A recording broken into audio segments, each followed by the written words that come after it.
Today we will discuss a poem, A Psalm of Life by H.W. Longfellow, Henry Wadsworth Longfellow.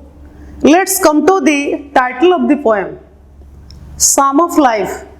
Psalm means song or hymn, H-Y-M-N, hymn.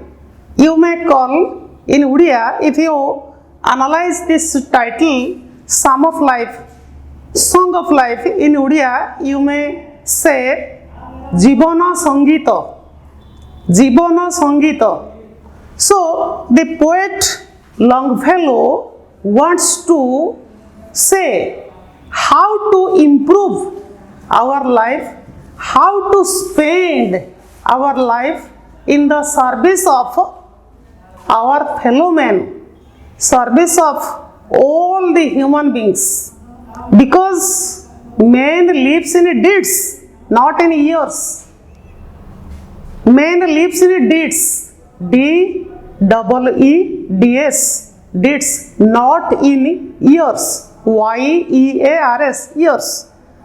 That means you have to spend your life in a precious manner, valuable manner, that is known as deeds. Life without action is meaningless. Life without action is meaningless. Suppose a person eats, drinks, sleeps and enjoys his life. He doesn't do anything for others. His life is valueless. When he dies, people will forget him. But if a person spends his life for the other people, for his fellow man, in the service of his fellow man, people will remember him. So, this poem is called one of the most influential poem in English literature. One of the most influential poems in English literature. And the poet wants to say that some people say life is meaningless, life is valueless, it is like a bubble, it is like a dream. But the poet says the people who say like this are asleep, they are in a deep sleep, they do not know the real meaning of life, the earnest meaning of life. Life seems to be a dream, but life is not a dream. Life seems to be a bubble, but life is not a bubble. I have told you that man lives in deeds. That means you have to do some action, some work, some deed for others. At that time you feel that life is not a dream, life is not a bubble, life is valuable, life is serious, life is earnest. There is a line in the Bible that is, dust thou art, dust thou art, D-U-S-T, dust thou art, A-R-T, dust thou returnest, dust thou returnest.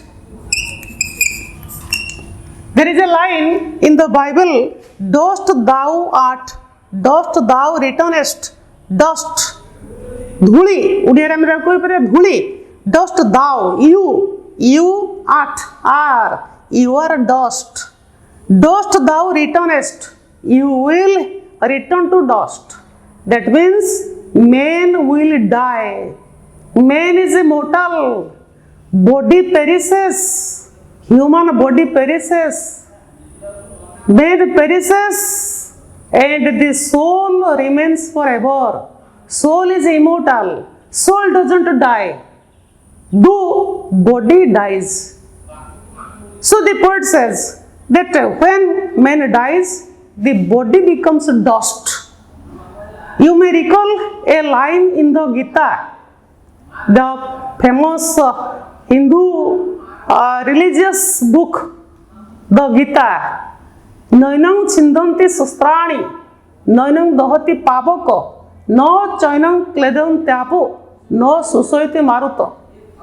That means the meaning of these lines, that soul cannot be caught by a sword, soul cannot be burnt by using fire, soul cannot be breathed in water, soul cannot be flown away by wind.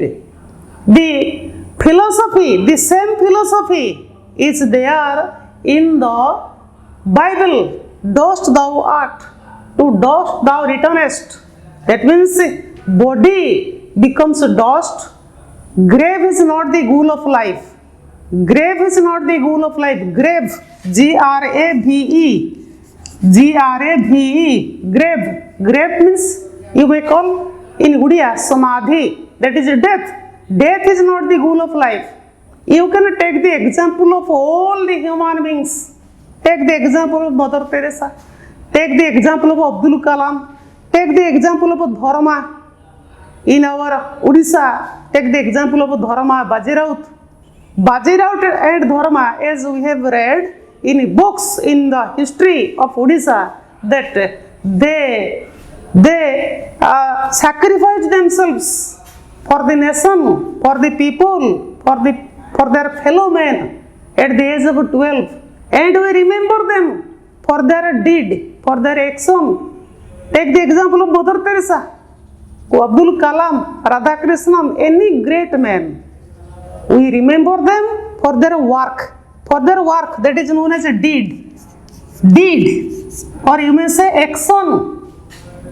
But if you ask a person, tell me the name of a person who lived for 100 years, we cannot say, because we do not remember the names of these people who only spent their life by enjoying, by eating, by sleeping, by doing nothing for others. So, life is a union of, mingling of enjoyment and sorrow, both enjoyment and sorrow. It is not a smooth way. Life is not a smooth way. It is a zigzag way. It is full of ups and downs, ups and downs, ups and downs. It is full of pebbles. So, you have to face it bravely. You have to face the challenges bravely. That means, if you face the challenges bravely, the problems bravely, you will come out successful. You will come out with the flying colors.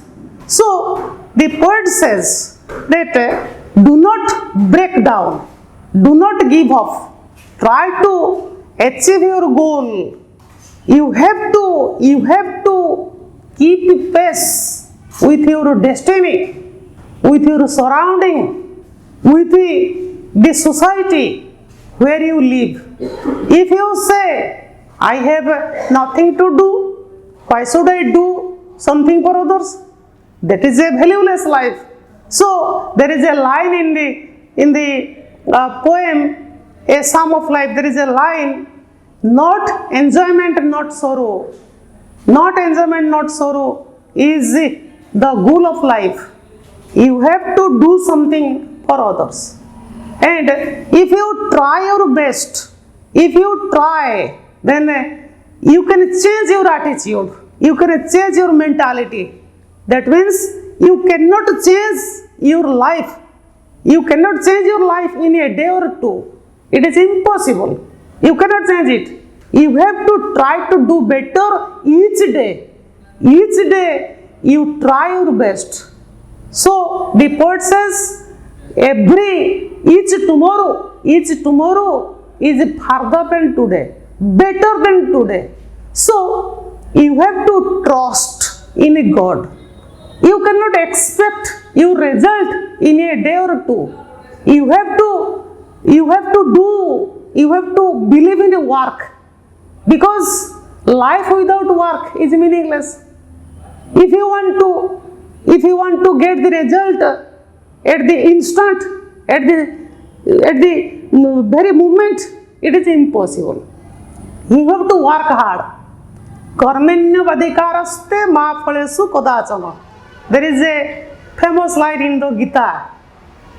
Karmanyavadhikaraste ma phalesu kadachana. This same line, this same philosophy is expressed in this poem. Work hard and leave the result to God. Henry Wadsworth Longfellow says, do your work and leave the result to me. Me means Almighty, me means God, me means Jesus Christ, me means Lord Krishna, me means any superpower. So, one must believe in a God, one must strive hard, one must strive, S-T-R-I-V-E, strive. Strive his best. Strive means try his best. Strive his best or try his best to achieve success. And he will come out successful. There is no doubt in it. Thank you.